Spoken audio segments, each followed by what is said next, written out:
Here's a little stator I'm working on for a small alternator, really for a wind turbine or something.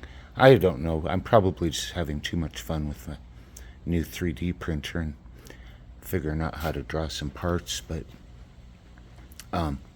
this alternator will have 5-inch diameter rotors, and here are some parts I've made for the assembly.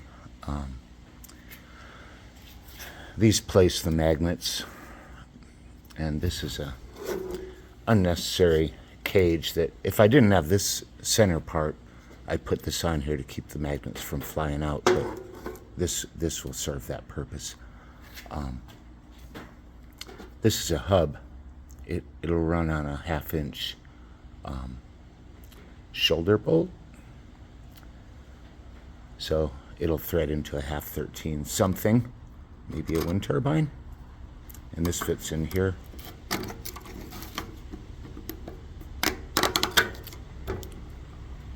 Then the other rotor will fit over that,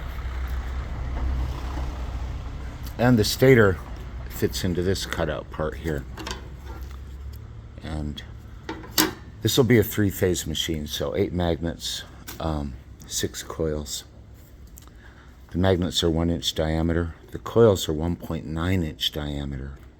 The hole in the center of the coil, this is actually a coil I scrapped, but the hole in the center of the coil is just under the size of the magnet. It's 0.9 inches. And the idea here is when I take the coil out of the winder, I leave the center in there. The center of the coil winder stays with it. So in the coil winder, I wind them up on the drill, and there's a piece in there that I 3D printed. It's 0.32 inches thick.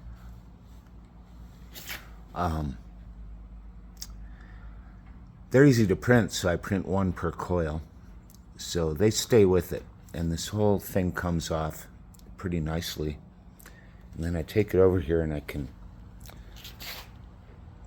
I'll put down some super glue here on this wax paper and put the coil in there and take it out, and then put more glue over it, put wax paper on it, and press it down flat so it's exactly the thickness, 0.32 inches.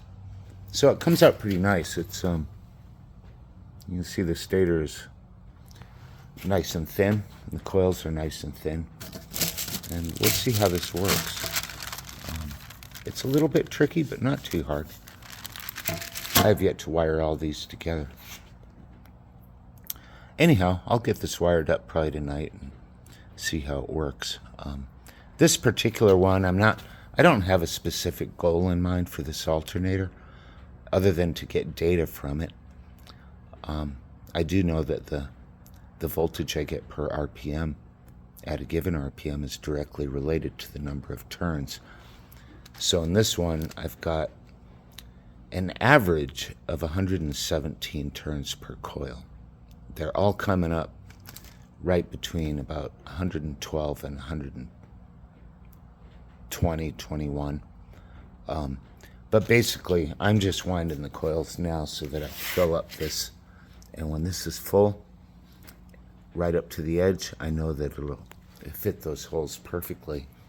And I know that it's going to have about 117 turns of 20 gauge wire. So from that I can extrapolate, if I used 17 gauge wire, I'd get half the turns, half the voltage. If I use 23 gauge wire, I'll get twice the voltage and twice the turns and 4 times the resistance. So it'll be fun to test and see where we land with this. Anyhow, more to come. Having too much fun in the shop as usual.